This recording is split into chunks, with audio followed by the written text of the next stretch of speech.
It sucks to be James Dokes. Imagine being the only cop in Miami Metro who sees the truth. Everyone else praises Dexter Morgan like he's a hero, but you're the only one who knows he's a killer. And because you're right, you die. That's the curse of James Dokes. Let's dive in. James Dokes was built for battle, literally. The man was born with adrenaline in his veins and discipline carved into his bones. From his early military days to his time in covert operations, Dokes lived by a simple code: see the threat, eliminate the threat. But here's the thing, when the war ended, the battlefield didn't. He just traded one uniform for another. And while the bullets stopped flying, the politics began. You know those people who can't function without a mission? That was Dokes. He needed enemies. So when he joined Miami Metro, surrounded by lazy cops and bureaucratic nonsense, his instincts started itching again. And right across from him sat the quiet, polite blood analyst who smiled too much. Dokes didn't know it yet, but his next war had already begun. Because for a man like Dokes, peace was never peace. It was just camouflage before the next ambush. Dokes wasn't just angry, he was conditioned. Years of combat rewired his brain to expect danger, even in the quiet. What looked like rage was really vigilance, the kind soldiers never lose. He wasn't snapping because someone spilled coffee. He was responding to threats no one else could see. Imagine living in permanent alert mode while everyone around you jokes about office donuts. That's not anger, that's survival fatigue. Psychologists call it hypervigilance. You call it Tuesday when you're James Dokes. Every twitch, every side-eye from Dexter was a potential ambush. His instincts screamed while his badge told him to stay calm. And when your instincts and your environment are at war, something has to break. Usually, it's you. That's the tragic irony. Dokes' military discipline, the very thing that once kept him alive, made him look unstable in a civilian world. He wasn't built for peace. He was built to fight, even when the war was over. Dokes wasn't corrupt. He wasn't crooked. He wasn't political. He was moral. And in Miami Metro, that's basically a death sentence. He saw through every bit of hypocrisy, the fake smiles, the good cop masks. And while everyone else joked around, Dokes lived like the last honest man in a department full of sinners. That's what made him dangerous. Because morality, in Dexter's world, is like blood in shark water. It attracts predators. Dexter had something Dokes didn't: control. Dokes had passion, anger, conviction, and that made people uncomfortable. Because the truth is, we don't hate liars. We hate people who remind us we're lying. Dokes suffered from what you could call righteousness addiction. He couldn't ignore evil, no matter the cost. It wasn't just a personality trait, it was compulsion. And what happens when your moral compass points straight toward your own destruction? The moment Dokes met Dexter, he knew something was off. He didn't need proof. He felt it. The way Dexter smiled, how he laughed too softly, how his eyes didn't match his words. "Something about you, Morgan," he said once, "just doesn't smell right." That line sums up Dokes perfectly. Pure instinct. He's the only character who ever looked at Dexter and saw the monster. No evidence, no theories, just gut feeling. But that gut feeling became his curse. Because the more he pushed, the crazier he looked. And Dexter, the king of manipulation, played the role of the calm, collected genius. It's funny, isn't it? The real psychopath looks sane, and the real hero looks insane. That's the paradox that killed Dokes. He was too real in a world that rewards fakes. But what if his downfall wasn't about Dexter at all? What if it started way before that? Dokes didn't have allies. He had witnesses. Batista respected him but kept his distance. Deborah thought he was an aggressive jerk. Lagerta cared, but even she eventually pulled away. Because here's the uncomfortable truth.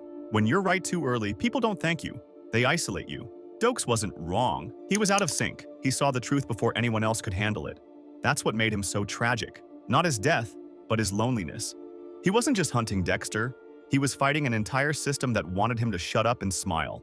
And while Dexter blended in, Dokes stood out. Too loud, too honest, too intense.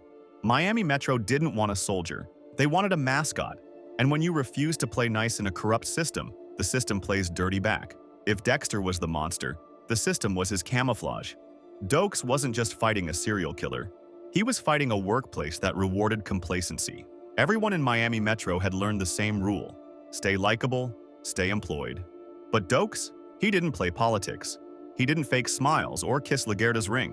He told the truth, loudly. And the truth doesn't win popularity contests. Think about it. Every time Dokes called Dexter out, his colleagues didn't ask why, they asked why now. Because when a system runs on denial, the truth becomes the problem. Dokes was a soldier trapped in an HR department. His blunt honesty, once a virtue, became insubordination. And Dexter? He thrived in that same environment because he mastered the art of pretending. That's what makes Doak's fall inevitable. It wasn't just Dexter who framed him. It was an entire system eager for a scapegoat. He didn't lose the game. The game was rigged. This is where the curse of Doakes truly kicks in. He finds the truth, finally, the evidence that Dexter is the Bay Harbor Butcher. But the moment he does, Dexter flips the board. Think about that. The man who uncovered the truth ends up framed as the killer he was trying to stop. Doakes' entire identity, soldier, protector, man of justice, gets rewritten into serial killer. Even worse, everyone buys it. Because that's how power works in Dexter's world. The calm manipulator always beats the passionate truth-teller. Doakes wasn't defeated by Dexter's strength, he was defeated by Dexter's narrative control. But even death couldn't save Doakes from being misunderstood. Trapped in a cabin, no backup, no witnesses, just Doakes. Bound, furious, and helpless. And then, out of nowhere, Lila enters the picture. Dexter's deranged ex. She lights the fuse, and boom! Miami's last honest cop is gone. But here's what most people forget. Dexter didn't kill Doakes. He let someone else do it. That's what makes it worse. He didn't just erase a man. He erased accountability. Lila's explosion didn't just kill Doakes. It destroyed the only version of the story where Dexter is the villain. Doakes' entire character arc ends in what psychologists call learned helplessness. The man who always fought dies unable to fight back. But what if the real tragedy isn't that he died? It's that nobody cared he was gone? After his death, Miami Metro moves on. They grieve, a little. But deep down, everyone's just relieved. Because Doakes' death makes life easier for them. No more suspicion, no more tension. The butcher is caught. The case is closed, and Dexter walks free. LaGuerta tries to redeem him later, but even she fails. And the irony? The only person who ever got Dexter right is remembered as a villain. Years later, fans rewatch the show and realize Doakes was right from day one. He saw the monster everyone else chose to ignore.